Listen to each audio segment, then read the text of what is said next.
everyone. Before we get started, I'd like to let you know that I'll be hosting a free webinar. If you've ever led a training session on DEI, you know that it can easily get stuck at raising awareness. We often focus too much on what people need to know about inclusion and equity, and not enough on how they can apply inclusive concepts. In the Amplify Your Impact webinar, we'll be showing you how you can use science-backed strategies in your own training to generate real culture change in teams and organizations. If you're interested, you can register in the link that will be included in the show notes. Welcome to Just One Q. I'm Dr. Melissa Horn, a diversity, equity, and inclusion advocate. In this podcast, I chat with industry experts and thought leaders about the latest trends related to diversity, equity, and inclusion in the workplace. Each episode, I ask just one question tied to current events. The goal is to leave you with the tools that you need to drive change in your own life, both personally and professionally. I'm going to be honest, I love to learn. It's what drove me and really sustained me throughout my PhD. It's what I love about the work that I get to do with learning snippets and dialectic. But I also know that there's points within our careers when our curiosity or desire to learn can diminish. And if learning happens best when students want to learn, how can we help our employees escape stagnancy and progress professionally? How can we encourage and create excitement for learning in the workplace? So for today's question, I'm asking, what are the benefits of being a student in the workplace, and how can we ignite our employees' desire to continue learning? And to answer today's question, I'm joined by Humble the Poet. Humble, thank you so much for being here. Thank you so much for having me. So just a bit about Humble if you don't already know who he is. Humble is a former school teacher turned creative. What began as reciting spoken word poetry in coffee shops to impress girls evolved into a creative adventure that has spanned the last 10 years, crossing genres, mediums, and oceans. He's now an author, hip-hop artist, speaker, designer, filmmaker, and creative consultant. Humble's best-selling books, Unlearn and Things No One Else Can Teach Us, share stories from his own life and the lessons he learned from both his mistakes and his triumphs. So Humble, thank you so much. I'm really excited to dig into this topic. How do we ignite employees' desire to continue learning? Thank you so much for having me. I think it's kind of like, I always remember watching this interview about Kobe Bryant and him talking about how the NBA was a lot easier than getting to the NBA. Because he's like, once people get there, now they feel like they made it and they've like hit cruise control. And I feel like we have this culture of like, go to school. And when you're a kid, you just go to school because that's what kids do. But eventually, as you get a little bit older, probably get into post-secondary education, you start to realize there's a purpose for this education, and it's to get employed. And now the priority is getting gainfully employed. You pursue different skills and knowledge that will increase those opportunities. And I think the challenge with that is once it happens, once you get that degree, it kind of gives you this happily ever after mindset, and now you're employed. However, the same way you finish high school and then start at the bottom of university and work your way up, you start into an organization, it's the same thing. So now it's not as structured in terms of opportunities for growth, opportunities for learning, understanding where things can go. I was an elementary school teacher, and it took another teacher to tell me about my opportunities to potentially become a principal. And then you start to understand, okay, well, what has to happen over the next 5 to 10 years for me to qualify as a principal? What needs to be on my resume, what have you? And I think that is a little bit more structured in the education system, where it's not so much in organizations. I also feel like the most talented among us are the people that are obsessed with learning, especially in their craft. And flow, people entering a flow state is generally when their confidence reaches a challenge. And I always relate that back to a video game. You don't want to play an easy video game. You don't want to have an easy day at life. You don't want to have an easy day at work. You want it to be challenging. You want it to be engaging. And I think really encouraging this culture of people pursuing their natural passions and obsessions and continually being uncomfortable with it can encourage this growth. Because if you want your organization to grow, you're going to need your teams to grow. And for your teams to grow, you need your individuals to grow. And I think setting those roadmaps, I think expressing those intentions in terms of an organization's mission statement, and as well as including that as a culture, whether that's incentivizing learning, covering various different educational opportunities, whether it's having an organization training, really creating it amongst those, and then mixing it up and having fun, maybe having a training session that has nothing to do with anything the organization is doing. It could be a cooking class or something. And I think that idea of keeping individuals engaged, but as well as allowing them to dip their toes into new things. Because I think we've all had this nothing was the same moment. You know, talking about doing your PhD, that is, you know, a lot of hours and a lot of research and a lot of energy, and you can only be sustained probably by a natural obsession for whatever you were researching. Yeah. And for you to be exposed to that topic in the first place, had somebody have had to put it in front of you, or you had to come across it. And that's why even as elementary school teachers, we would expose the children to as much as possible. Like, you know, we're going to do 2 months about rocks, and now we're talking about magnets, and now we're talking about the animal life cycle, and now we're learning about pilgrims, and, you know, now we're learning about World War II. And you just keep talking about all these things, and it will connect with them on some level, and you incorporate that into their reading and their math. And I think it's the same thing in an organization. Not much of that changes. It's really trying to appeal to the inner child in everybody. Mm. And, you know, it's not about filling up their bucket with information. It's about lighting their fire. I was having a conversation with somebody yesterday about the education system, and I said, literally, as long as you can light the fire in a child to want to read voluntarily, like, that your job's done. You know, they'll figure out the rest themselves as long as they're actively reading for pleasure. And I think it's the same way where, you know, sometimes within an organization, you know, there's going to be the mandated, okay, well, we have to do this fire safety training, or we have to do workplace harassment training. But I think, you know, that stuff feels mandatory and that feels obligatory. But at the same time, creating these opportunities for people to learn new skills, view life from a new lens, contribute in different ways, and also maybe even doing things outside of their roles. I think that the division of labor kind of really has us in these, you know, mental cubicles. Play your role, everyone plays their part, the machine works. Magic happens at the water cooler when two people cross by, and hoping, you know, those situations return now that it seems like the worst of the pandemic is over. But I think that's really interesting too, where it's like, you know, in a lot of corporate environments, it subtly encourages a culture of competition. And you know, your colleagues that, you know, working at a school, I didn't have that. My fellow teachers were my competition. We weren't competing for any specific jobs, but at the same time, you know, we would work together. But I know in other corporate settings, and even when I got to the entertainment industry, you know, at best it went from competition to cooperation. You Right. worked with people out of cooperation, and we need to evolve that to a culture of collaboration, you know, where the sum of our parts are more important than us individually, and we're working towards a bigger mission and a greater goal. So one of the things that we're doing with Learning Snippets is that we're working on how to help people and how to help organizations take sort of training from just not just awareness. We understand what different terminologies means, but actually how to put things into practice.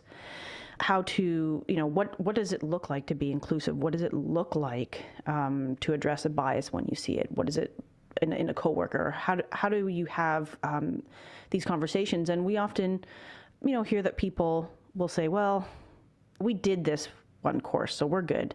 People are resistant because the topics are challenging, but we know that being able to have these conversations is really important. Or people will say, you know what, I'm at the end of my career.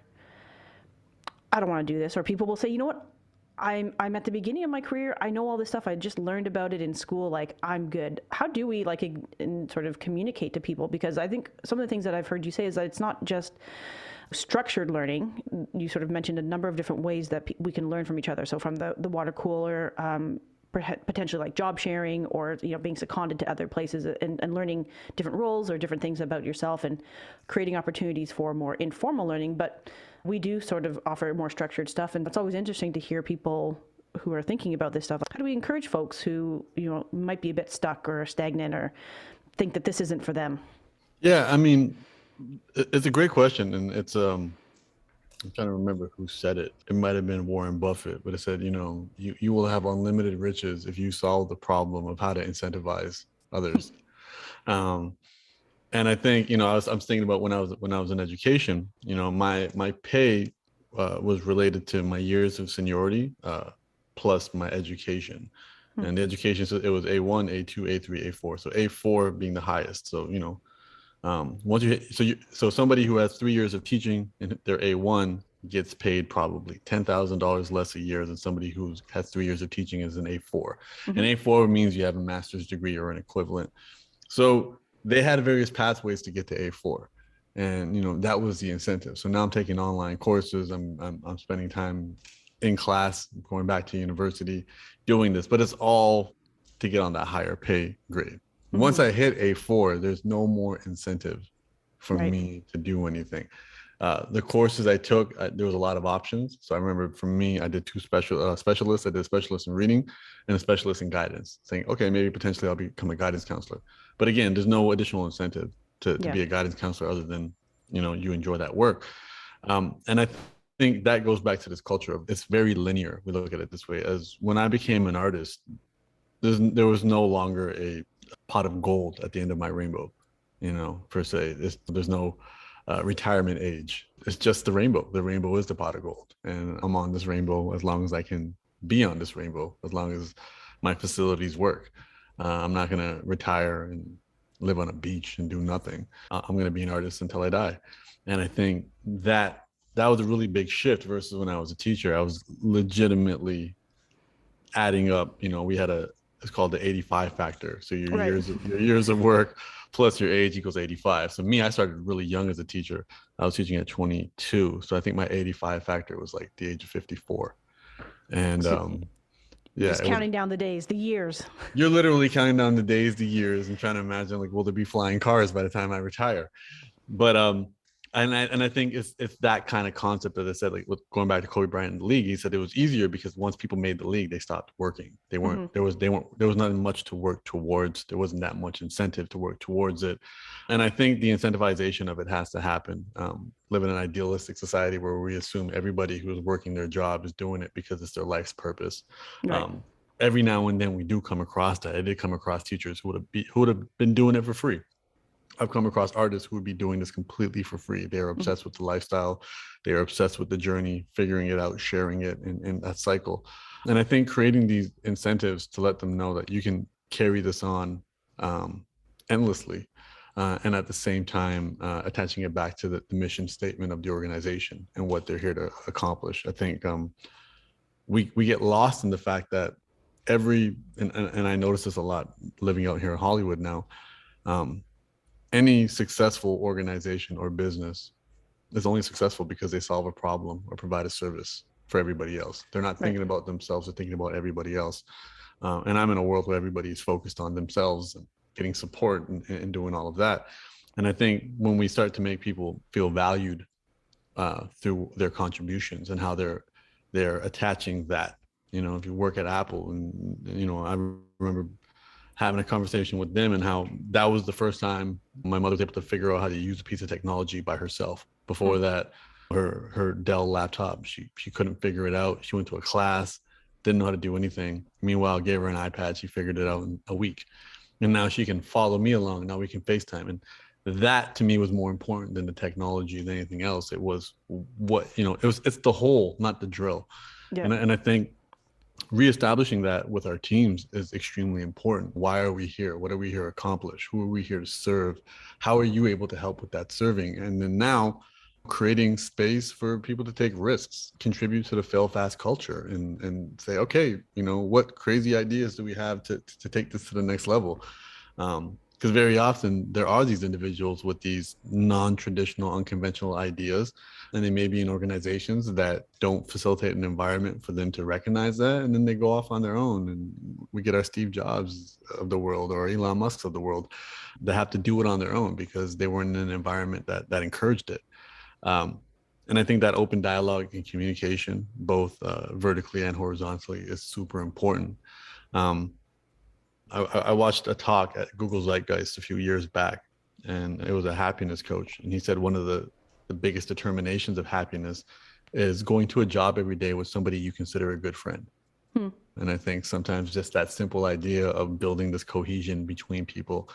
And what I've realized in my time is that bonding doesn't happen, at the Christmas party. It doesn't happen at the bachelor party. It happens when you share a struggle together. I went to Poland with a group of 12 men training Wim Hof, the ice method, sitting in ice. Oh, my dad does that. Yeah, it's Well, my uncle did, like, he did his first or maybe second anyway. He like did the like the ice bath. well, not no, but like hopping in a river like in the Yeah. middle of winter. Yes. My dad doesn't do that. He does the breathing and the ice bath stuff. But Hmm. anyway, okay, that's cool. Yeah. So doing that with 12 strangers, makes them strangers no more. Hmm. Because you guys are collectively anxious about this. You've never done it before. You guys have questions. We're all scared. We're all, old enough to admit we're scared, and we're holding hands walking into this river. And that's been an instant bonding moment for me and a lot of people that would have just normally been strangers had I met them at a party. And I think that's a really interesting thing that we can do as well. So where we can be uncomfortable together, learn to rely on each other again, open up these walls between each other, encourage more dialogue, facilitate an environment for that. Don't let the water cooler moments just be happy accidents. I think it was Steve Jobs, I believe at one of the offices, it could have been Pixar, where he tried to spread out the bathrooms as far as possible to get people to have to just cross by other people Hmm. in order to go. I don't think it was the most successful idea, because I think some people need to get closer to the bathroom, but I think the spirit of it was beautiful. Yeah. Um, and I think there always is on the other side this idea of being efficient and cost cutting and all of this type of stuff. But I think those are short-term gains in terms of the long-term cultural benefits that we can have. Uh, Getting people excited to learn and contribute, to let somebody know their voice matters, that they're allowed to color outside the lines. They're allowed to work beyond their lanes. So maybe if they're working in accounting, but they have a great idea for marketing, there's an opportunity to do that. Yeah. There's an opportunity to have a conversation with somebody about that. My sister is a project planner at an airline, and she noticed the airline was doing influencer marketing, and then did the work, figured out who the person was, reached out and said, "Hey, my brother has got a pretty strong following on social media. I think he'd fit your campaign." Having that ability to do so, Yeah. um, not only just having the ability, finding within the internal system, having the confidence, being encouraged to do it, being Yeah. incentivized to do it, being celebrated when you do it, whether it works out or not. I think all of that's important, so nobody's afraid of stepping on anybody's toes. And as I said, sometimes there can be this culture of competition amongst employees and teammates, when it really should graduate to cooperation and then finally evolve to collaboration. Yeah, I think that's really interesting because we often, when we think about learning, we think about it in these structured ways. Again, like you mentioned at the top of the show, that there's we have to do our WMIS, or we've got to do our annual fire training or health and safety stuff, and the work that we do create these structured training. What you're sort of offering us here is to think about a bit more is about what does it look like to just encourage people to, well, one, reward people for taking risks, reward people for kind of learning on the job, for finding these moments that aren't necessarily structured, but allowing the space within an organization for people to start to follow a line, follow a passion, even if it's not necessarily within their job description, their job title, and creating the conditions for which people will want to take these risks to allow people to perhaps find a new passion or find a new interest.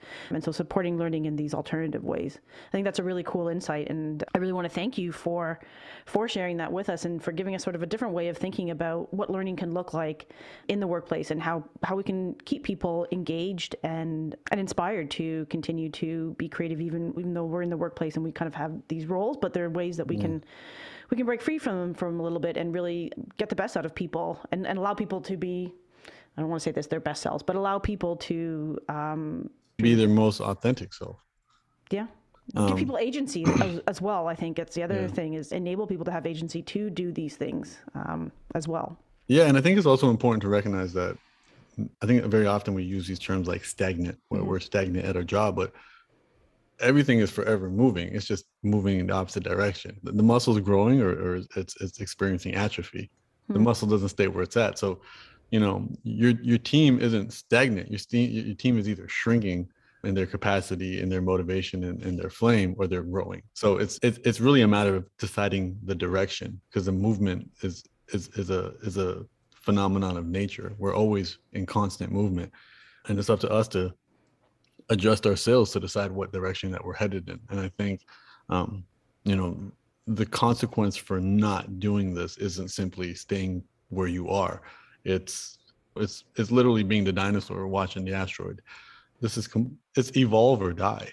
And I think that's extremely important. And as we're further in deeper into these worlds of organizations where various organizations will try to squeeze out a little bit more from their teams, it feels radical to take a step back so you can take 2 steps forward. But I think it's essential for long-term growth, as well as maintaining retention, as well as attracting top-tier talent. There's only so much a salary can incentivize before somebody says, okay, I'm having fun at work. I think that's a much greater incentive in the long run. Or I look forward to seeing people at work. I'm excited to see them. Yeah. And I think, that's what we had as kids. And we had new friends, we had new experiences, and every year it changed. There was a whole new classroom. And I think I became obsessed with that idea of no 2 days being the same. And I can't overly romanticize any role, because at the end of the day, to be great at any craft requires repetition, and it can be mundane. Going back to a Kobe reference, he sits there and takes the same shot over and over and over. It's not exciting in practice, but at the same time, finding ways to make this more engaging. I feel like everybody wins from the top all the way down. Well, I don't think I could summarize it better than that, so I won't even try. But I want to thank you, Humble, for being here today and for sharing your insights. For those who are interested in learning more about Humble the Poet, you can follow him on your favorite social media channel at Humble the Poet. We're going to put his links in the show notes as well. If you're interested in booking Humble to speak to your workplace, you can find out more about this at humblethepoet.com. And as always, if you have any of your own questions or would like to be a guest on the show, please feel free to reach out to me on LinkedIn. Humble, thank you so much again for being here. It was really awesome talking to you, and really grateful for your time. Well, until next time, I'm Dr. Melissa Horan, and this is Just One Cue.